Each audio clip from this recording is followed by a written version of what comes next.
doctora Laurie Ann. Ella es directora general de Salvemos.org, una organización muy importante que se acaba de crear el año pasado, precisamente por este tema de la salud en materia de COVID. Ella es profesora investigadora de microbiología. Buenas tardes, Raimundo. Gracias por la invitación. Bueno, no le podemos llamar tercera ola. En el tercer repunte, sí, definitivamente. ¿Sí?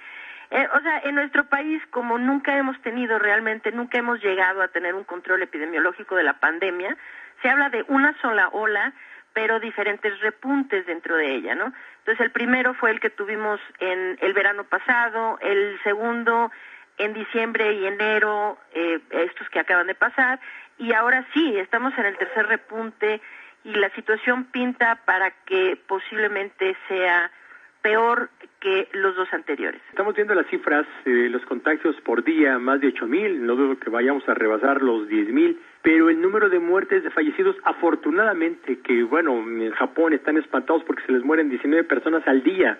En México están muriendo más de 200, 300 en estos últimos días. ¿Por qué entonces, si estamos en un tercer repunte, como usted menciona, por qué el número de fallecidos no es como las anteriores ocasiones, las dos anteriores ocasiones? No, el número de fallecimientos sí va a ser como las anteriores. Es que siempre los fallecimientos van desfasados en el tiempo con relación a los casos, ¿no? Los contagios se dan primero y desde luego pues se necesita tiempo después de los contagios para que las personas empiecen a mostrar síntomas, después se enfermen, se hospitalicen y después mueran, ¿no? Entonces, como ha pasado, ahora parece que hay un poco más de retraso y este es un fenómeno que se ha observado en muchas partes del mundo. A medida que la pandemia ha ido avanzando, se tiene cada vez un rezago más, es decir, en el tiempo un poco mayor entre los casos y las defunciones. Pero tarde o temprano alcanzan. Es decir, esto es mentira absolutamente, este discurso escuché al subsecretario de Salud, López Gatell, decir hace un par de días, sí, bueno, pero los contagios avanzan, pero no las hospitalizaciones y las muertes. Como es ya muy característico del subsecretario, pues está mintiendo, ¿no? Es decir, las hospitalizaciones ya tienen una tendencia al alza.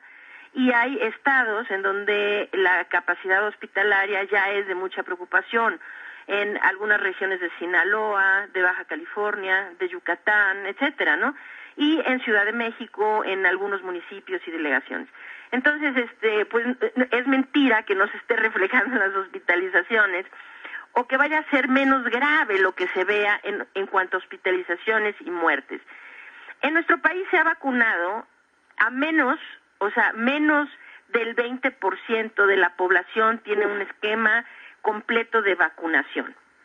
Y aquí en nuestra población ya se propagan de manera predominante dos variantes que son muy, muy preocupantes. La variante Gamma, que es la que ha ocasionado toda la crisis que se está viviendo en Sudamérica, particularmente en Brasil, es la variante Gamma. Esa se propaga de forma predominante aquí en el país, en la región del sureste del país, en la península de Yucatán, en Campeche, en Veracruz, etcétera, ¿no?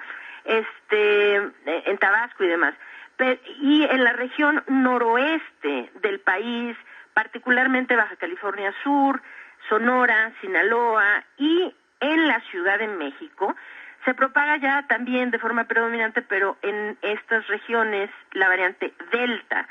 Entonces, si bien este repunte se dio después de un periodo relativamente prolongado de descenso en nuestra curva epidemiológica, era perfectamente predecible que esto que está ocurriendo ocurriera, porque la estrategia gubernamental para controlar la pandemia nunca ha sido diferente. Es decir, que vivimos en un país en donde nuestras autoridades se han negado a asumir la responsabilidad que tienen para cuidar la salud y la vida de sus ciudadanos. Y cuando las cosas se vuelven ya caóticas o colapsan, entonces mandan a todo el mundo a encerrarse, ¿no?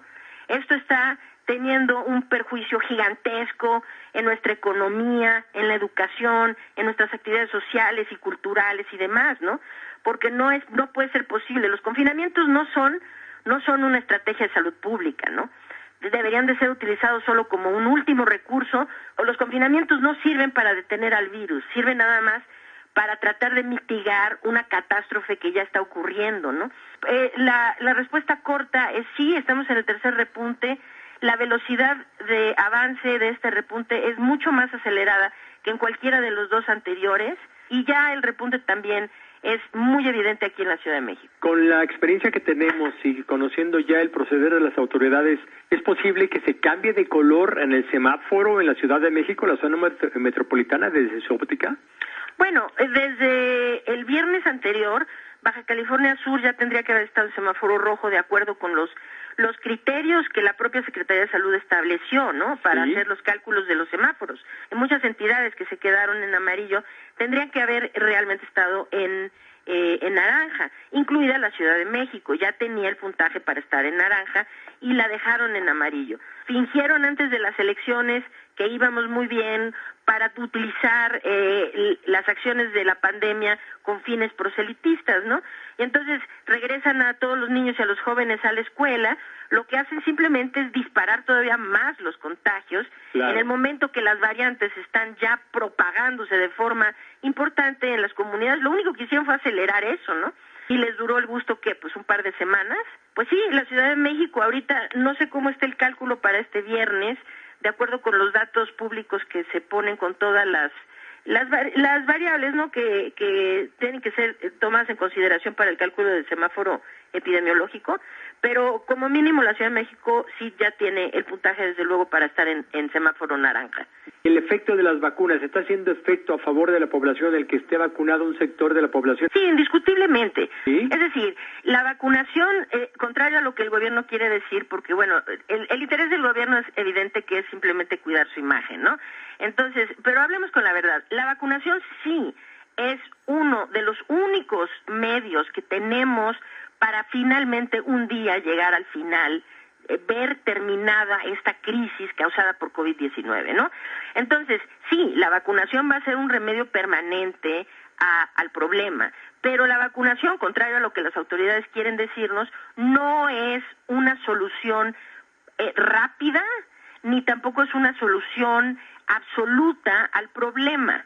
Lo que hemos visto en todo el mundo es que la vacunación, el efecto sobre el avance de la pandemia de la vacunación es un efecto que se observa más bien a mediano y largo plazo. Esto sí, eventualmente va a dejarnos como más blindados para evitar muertes y hospitalizaciones en repuntes futuros. Pero hoy, así como está la situación, la vacunación no está impactando prácticamente en absoluto sobre el avance de la pandemia. Lo que está es impactando a nivel individual, es decir, quienes ya están vacunados y tienen un esquema doble de vacunación, es decir, ya tienen el esquema completo de vacunación de 2 dosis, estas personas sí, ahora es gente que está en mucho menor riesgo, o sea, mientras que el riesgo no es 0, pero están en mucho menor riesgo de padecer de forma grave la enfermedad y de morir si se llegan a contagiar. Pero hay que tomarlo en su como es, ¿no? Uh-huh. Doctora, usted es directora general de esta organización Salvemos Conciencia. ¿Cómo le ha funcionado? Y la otra, ¿cómo le hace la gente para sumarse? Muchas gracias, sí. Bueno, Salvemos Conciencia, ahora somos una asociación civil sin fines de lucro y estamos conformados por un grupo de científicos y médicos que tenemos por objetivo simplemente ayudar de forma altruista a la población durante este periodo tan complicado de la pandemia. Hemos intentado montar una plataforma para dar atención gratuita a pacientes, atención temprana por vía remota, a pacientes con COVID-19 para llevar su vigilancia y su tratamiento temprano. Se atendió a miles de pacientes hasta el año pasado. No hemos logrado tener los fondos suficientes para echar a andar la plataforma. Y en ese sentido, pues sí nos pueden ayudar, claro.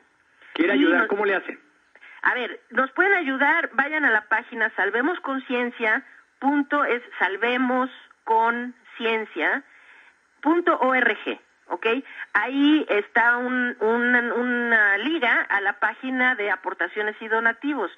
Hay 2 maneras como pueden aportar Y en Donadora tenemos una campaña ahorita precisamente que todavía está vigente de recaudación de fondos.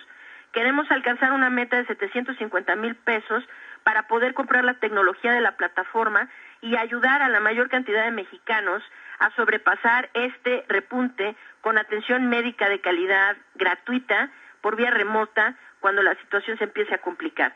Entonces, si nos quieren ayudar, se los agradecemos inmensamente y esperemos que esto lo podamos devolver a la sociedad mexicana a través de nuestra información, de los cuidados y de la atención que podemos dar a la población. Y también estamos, desde luego, en todas las redes sociales. En redes sociales estamos en Twitter, en Facebook, en Instagram y en YouTube. Y ahí nos encuentran en todas las redes como Salvemos ORG, todo corrido, Salvemos ORG, es como estamos en todas las redes sociales. Muy buenas tardes, muchísimas gracias, Raimundo. Saludos a todo su auditorio.